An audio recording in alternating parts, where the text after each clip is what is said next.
I said in June, as the terrorist group ISIL began an advance across Iraq, that the United States would be prepared to take targeted military action in Iraq if and when we determined that the situation required it.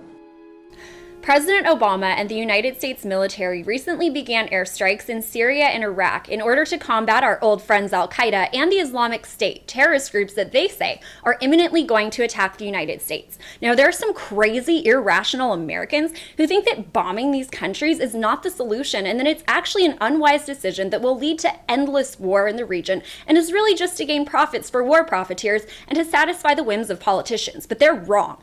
This is how America has already won the war in Syria and Iraq.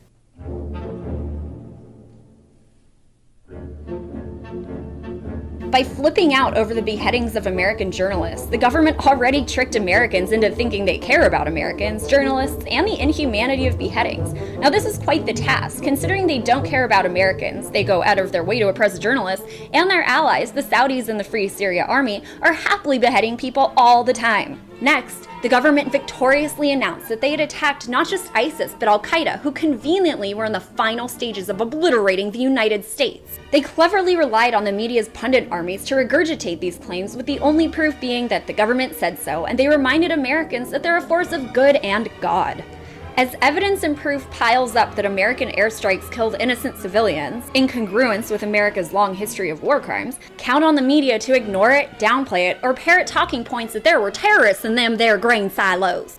What did I tell you? Victory is already within reach for America. Now the government and military just have to sit back and wait for the media to report from under their blankies that airstrikes weren't enough, and now ISIS and al-Qaeda are coming for us even harder. Now we'll definitely need those boots on the ground. Boots on the ground. Boots on the ground. A very novel and convenient way to dehumanize and turn into objects the people that have to go die and fight wars for politicians. The president promised we wouldn't need. And more war and more bombs and less peace and freedom to achieve peace and freedom.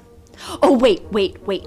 I forgot to report a key part of the game plan for victory. When reporting to the populations who watch TV and read corporate news, the media must, and I repeat must, refuse to report on the fact that the terrorist threat that justifies war is due to arming terrorists, putting our weapons in their hands, bombing them, and making new terrorists out of civilians America terrorizes. And that Obama has long been eager to oust Assad, his geopolitical enemy.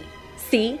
Just like I said, America wins. It gets an utterly ignorant and terrified population that will endorse whatever bombs the American government wants to drop and will scream USA as they do it. America wins the latest round of wars through fear-mongering propaganda and creating more terrorists than it can kill, thereby justifying perpetual war.